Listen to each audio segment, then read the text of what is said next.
সতীপীঠ। ৫১ সতীপীঠের অন্যতম মহাপীঠ ক্ষীরগ্রামের যোগাদ্দা মায়ের মন্দির। আজ ৪ঠা জ্যৈষ্ঠ, দ্বিতীয়বারের জন্য ক্ষীরগ্রামের যোগাদ্দা মাকে জল থেকে আবার উপরে তোলা হবে। মায়ের আছে অনেক অলৌকিক কাহিনী। চলুন তাহলে মাকে আজকে দর্শন করি।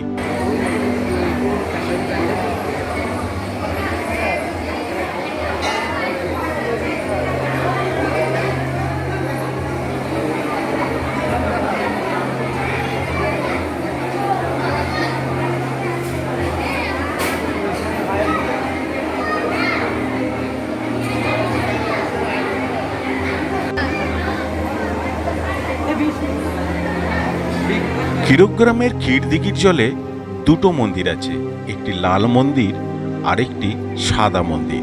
সাদা মন্দিরেতে মা সারা বছরই জলের নিচে বিরাজমান। মাকে বছরে বেশ কয়েকবারই জলের উপরে তোলা হয়, তবে আজকের দিনটা মায়ের দ্বিতীয় দিন।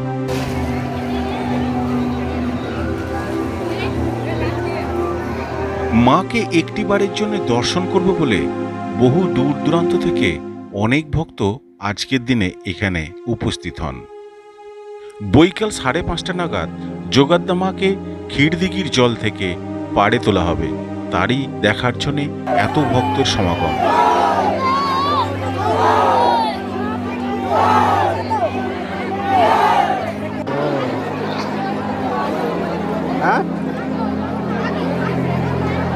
পাচ্ছি না তো, এখানেই তো চান্স পাচ্ছি না।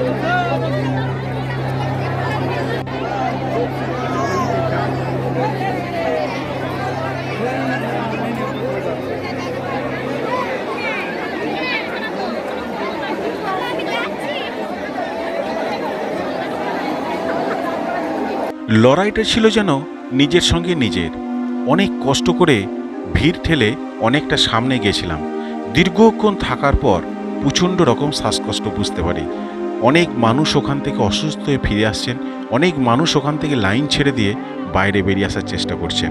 তবু আমি শেষ চেষ্টা করব বলেই একটু আশা করেছিলাম। আমি চেষ্টা করব আপনাদেরকে মাকে দর্শন করাবার, যতটুকু পারবো ততটুকুই চেষ্টা করব। বিকাল গড়িয়ে সন্ধে নেমেছে। মাকে ক্ষীরদিঘির জল থেকে পাড়ে তোলা হয়েছে। যে ট্রলিতে মা বিরাজমান থাকেন সেই ট্রলির একটি অংশ আমি আপনাদেরকে দেখাচ্ছি। এই ট্রলি করেই মা থাকেন এবং এতেই শায়িত করে মাকে উপরে তোলা হয়। বেশ খানিকটা দূরেই রয়েছে আমি। অনেক প্রহরী আছে যাতে মানুষের কোনো অসুবিধা না হয় সেই দিকে সম্পূর্ণ খেয়াল রাখার চেষ্টা করেছেন। আমি এখান থেকে একটু মাকে দেখাবার চেষ্টা করছি। মাকে দেখা যাচ্ছে, কিন্তু কতটা প্রচণ্ড ভিড়, ক্যামেরাকে ঠিকঠাক করে রাখা খুব কষ্টকর হয়ে যাচ্ছিল। তবে শেষ দিকে আমি একটুখানি অংশ আপনাদেরকে একটু ভালো করে দেখাবার চেষ্টা করব।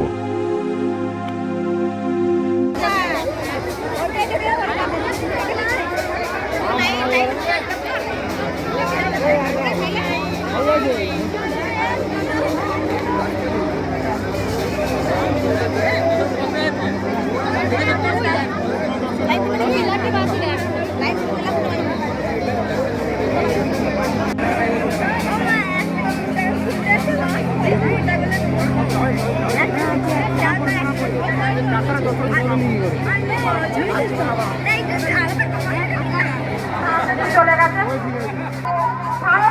তুমি এখানে এসো, আমি তোর মা বলছি। তুই যেখানে ছিলি সেখানে চলে আয়।